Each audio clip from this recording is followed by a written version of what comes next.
여러분 안녕하세요. 오늘 영상에서는 말띠들 운세를 간단히 살펴보겠습니다. 올 한해도 하반기만 남겨두고 있기 때문에 하반기 남은 달들 펼쳐질 운세를 위주로 간단히 설명을 해드리겠습니다. 하반기에 펼쳐질 이 운세의 면면을 좀 살펴보면 구색이 아주 잘 갖추어진 운세라고 할 수 있는데요. 귀인 운이라든지 목돈 운, 또 금전 운이 이 시기에 예상이 되고 있기 때문에 인덕과 금전으로 두각을 나타낼 그런 운세로 보시면 되겠죠. 전반기에 들어있지 않던 이 귀인의 운과 또 목돈 운이 이 하반기에 들어있는 것도 특징이라고 할 수 있겠고요. 또 자연히 이런 이유로 상반기보다는 이 하반기가 운세 전개의 그 내용은 질적으로 훨씬 나아 보이죠. 전개될 그 운세의 순서대로 좀 살펴보면 우선 귀인의 운이 가을에 크게 펼쳐질 텐데요. 귀인의 운세라고 하는 것은 1년 12달 운 가운데 인덕을 가장 크게 받을 수 있는 그런 운세를 의미하는 거죠. 말띠들이 지난 그 상반기에는 이 운세가 없었기 때문에 인덕을 받는 그런 운세가 약했을 텐데요. 가을에 본격적으로 이 운세가 전개가 됩니다. 유아복무라고 흔히 하는 이 운세는 말 그대로 울다 지쳐 잠들어 있는 아이에게 어머니가 나타나서 젖을 물려준다는 그런 운세니까요. 아주 좋은 그런 운세를 뜻합니다. 여기서 어머니의 그 출현은 당연히 그 귀인을 뜻하는 거죠. 울다 지쳐서 잠들어 버렸다는 것은 운세가 좀 많이 막혀있던 그런 시간적인 배경도 동시에 의미하는 거죠. 운세의 어떤 바닥 시점에 또 이런 운세 전개가 되면 아주 극적으로 운세가 그 상승으로 돌아서는 그런 신호가 되기도 합니다. 극적인 반전과 또 운세의 그 대전환을 이끌어주는 그 힘이 나의 힘이 아닌 외부로부터 또 귀인으로부터 그 원인이 된 인덕운이라는 것이 이 운세의 특징인데요. 이 운세 전환의 동기가 외부로부터 그 원인이 된 거죠. 귀인이 나타난다는 것은 자연인 한 사람 한 사람의 그런 구체적인 귀인을 뜻하기도 하고요. 또 동시에 그동안 좀 답답하게 막혀있던 그런 운을 좀 반전시켜서 어느 순간 길한 쪽으로 운세가 좀 펼쳐진다면 그렇게 바뀐 그 우호적인 환경도 운세학에서는 귀인의 작용으로 봅니다. 나에게 유리하게 바뀐 그런 환경이 있다면 그것 자체가 귀인이 된다는 거죠. 귀인이 나타날 때는 특징이 있는데요. 전혀 그 알지 못하는 그런 새로운 귀인이 나타날 수도 있고요. 또는 그전에는 나에게 좀 별다른 도움이 되지 못한 그런 인간관계가 또 이런 시기에는 나를 도와주는 그런 귀인이 될 수도 있고요. 또 심지어는 나를 시기 질투하던 그런 인간관계가 있었다면 그런 인간관계도 바뀐 그런 운세작용으로 말미암아서 나에게 귀인이 되어준다는 거죠. 이 이야기는 결국 이 귀인의 운세가 전개가 되면 그 운세작용이 아주 크고 또 강하게 우리 생활에 영향을 미친다는 이야기고요. 또 올해 그 하반기 말띠 운세에서 이 귀인의 운이 아주 강력하게 운세작용을 하는 것을 잘 보여주는 그런 예가 있는데요. 전반기에도 한번 들어있었던 이 인간 구설의 그 운세가 하반기 그 말띠 운세에서도 또 한번 들어있죠. 봄에 들어있던 그런 인간 구설의 그 운세라는 것은 크든 작든 말띠 그 운세 전개에서 영향을 주었다면 하반기에 들어있는 이 구설 운은 지금 설명을 해드리고 있는 이 귀인 운이 아주 강하게 들어오고 있기 때문에 힘을 쓰지 못하고 소멸될 가능성이 많아진 거죠.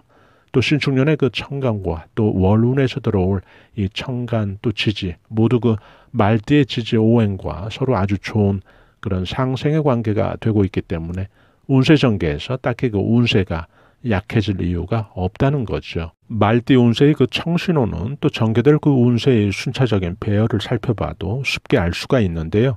귀인의 운과 또 1년 12달 운 가운데 가장 큰 목돈운의 그 사이에 이 상간유수의 운세가 들어있거든요. 상간유수의 운세가 지금처럼 귀인과 또 큰 목돈의 그 중개자 역할처럼 들어있게 되면 그 두 운세 사이에서 균형 잡힌 무게중심을 잡아주는 그런 형국이 되겠죠.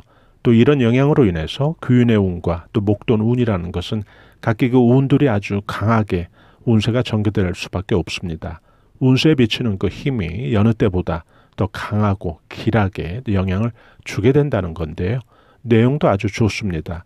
이 상간유수의 뜻이라는 것은 산골짜기에 얼었던 그런 물이 흐르는 것을 뜻하는데요. 얼었던 물은 당연히 그동안 꽁꽁 막혀있던 그런 운세를 의미하는 거죠. 돈 운이 답답하게 막혀 있었다든지 아니면 사업에서 성과가 좀 답답하게 지체되어 있었다든지 혹은 어떤 결과물이 나와야 될 프로젝트나 일들에서 결과를 좀 안 보여주었다면 이제 서서히 이런 시기부터는 이 상간요수의 운세에서는 결과들이 나타나지는 거죠.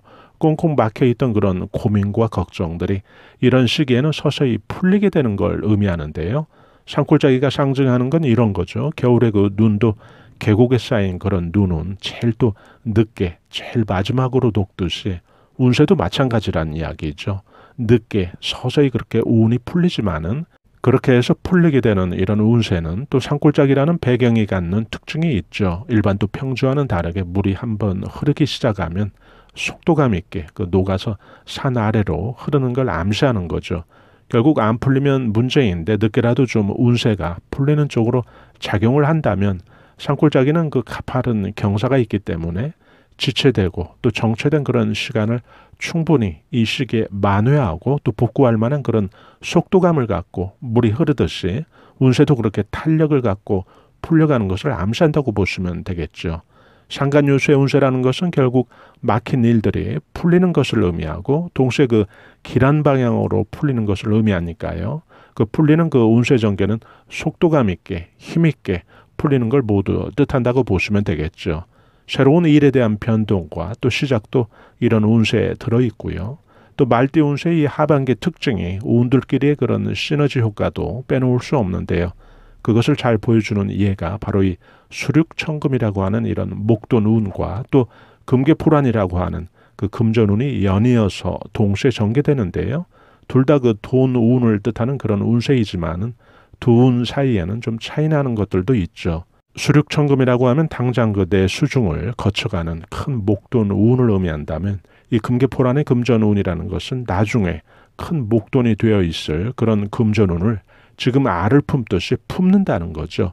돈 운이라는 것은 서로 비슷하지만은 수륙천금은 현재 나타날 큰 목돈운을 뜻하는 반면에 이 금계포란이라고 한다면 현재에는 좀 품고 보여주는 건 좀 후일에 미래에 좀 큰 규모로 커져 있는 그런 금전운을 의미하는 거죠. 이 영상을 주로 78년 무오생, 66년 병오생, 54년 갑오생 여러분들이 들어주실 텐데요. 이 말띠 운세에서 전반기에는 이 수륙천금의 운세가 없었죠. 그래서 돈 운이 좀 막혀서 고생하신 그런 말띠분들도 계실 텐데요.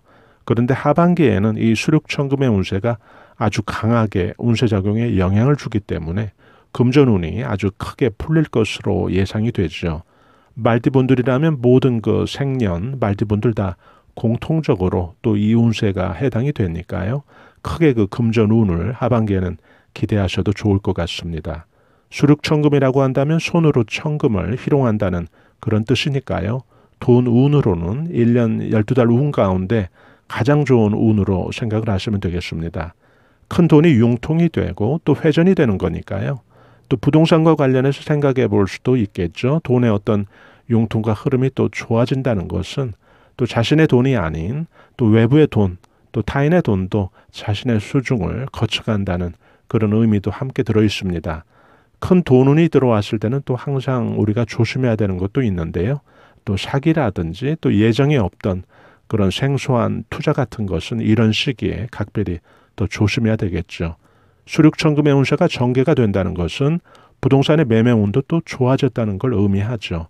그전에는 부동산의 매기가 좀 약했다고 한다면 이런 시기에는 부동산의 어떤 체결 운도 또 강하게 작용할 수가 있고요. 큰 목돈운이 생긴다는 것은 결국 부동산 쪽에서 그 가능성이 많기도 하죠. 그 다음에 들어오는 올 한 해 말띠들 그 마무리 운세가 이 금계포란의 운세인데요. 금계포란의 뜻은 황금닭이 알을 품는 그런 운세로 보시면 되겠죠. 재산이 증식된다든지 재물이 증식되는 그런 운세를 뜻합니다. 이 시기에 뭔가를 좀 알을 품듯이 품었더니 그것이 후일에 아주 커다란 실속 있는 재물이 되어 있는 걸 말하는데요. 이 금계포란은 아주 실속 있게 늘어나는 그런 금전운으로 보시면 되겠습니다. 항상 보면 이 금계포란의 운세 전개가 되면 신경 쓸 일들이나 또 어떤 걱정거리들이 함께 그 동시에 해결이 되어지는 것도 많이 보여주는데요. 운세작용이 그렇게 일어난다는 거죠. 황금닭이 알을 품는 걸 연상을 해보시면 또 제대로 알이 부화되려면 그 신경 쓸 일이 없이 닭이 부화에만 좀 집중해야 또 그 시기에 그 알을 낳을 때 좋은 건데요. 그러다 보니까 이 운세가 전개가 되면 주변의 그 구설거리들이 좀 잠잠해지고 해결이 되고, 또 관제구설로 인한 송사나 분쟁, 또 법적 다툼이 있었다면 또 그런 일들도 이런 시기에는 어떤 해결의 가닥을 잡고 풀리는 경우가 아주 많습니다. 막혔던 그런 인간관계도 무언가가 좀 계기가 돼서 서서히 풀려지는 그런 시작이 되기도 하고요. 또 아마도 그것은 이 금계포란의 운세가 갖는 애초에 그런 운세작용에서 기인하는 것도 같은데요. 알을 품듯이 또 재산의 증식을 뜻하는 이 운세는 또 다른 한편으로는 인간관계까지도 이 시기에 알을 품듯이 잘 품어 놓으면 후일에 크게 나를 도와주는 귀인이 되어 있다는 그 귀인의 운도 이 운 속에 함께 들어있거든요. 이런 이유로 인해서 이 운세는 금전과 또 사람 관계에서 큰 덕을 우리에게 가져다주는 그런 운세로 이해하시면 되겠습니다. 오늘 여러분들과 함께 간단히 말띠 운세를 살펴봤는데요. 운세 예측대로 크게 금전운 잡으시고 또 크게 인덕운을 받으시는 신축년 하반기가 되시기를 바랍니다. 이 영상 설명 부분에 최근 그 자신의 운세가 좀 많이 침체되어 있고 또 많이 막혀 있다고 생각을 하시는 그런 말띠분들이 계시다면 제가 그 개운비법이라고 하는 개인이 그 스스로 운을 여는 그런 방법인데요. 링크 함께 올려드렸으니까요. 참고하시면 또 그런 분들에게는 도움이 될 것 같습니다. 저희 감성 수채화 TV에서는 앞만 보고 또 열심히 살아가는 우리 서민들이 자연의 기운, 운세의 기운, 또 풍수의 기운으로 우리 삶을 좀 한 단계 끌어올려주는 데 도움이 될 만한 각종 운세 정보, 풍수 정보 올려드리고 있는데요. 중년에서 실버 세대까지 행복한 인생을 위한 자기개발과 또 감성 충전에 도움이 되는 다양한 정보들도 함께 올려드리고 있습니다. 좋아요와 구독으로 실시간 무료로 또 편리하게 이런 정보들 여러분들께서 받아보실 수 있으니까요. 저희는 다음에 더 알찬 정보로 여러분들 다시 찾아뵙겠습니다. 대단히 감사합니다. 여러분 안녕히 계세요.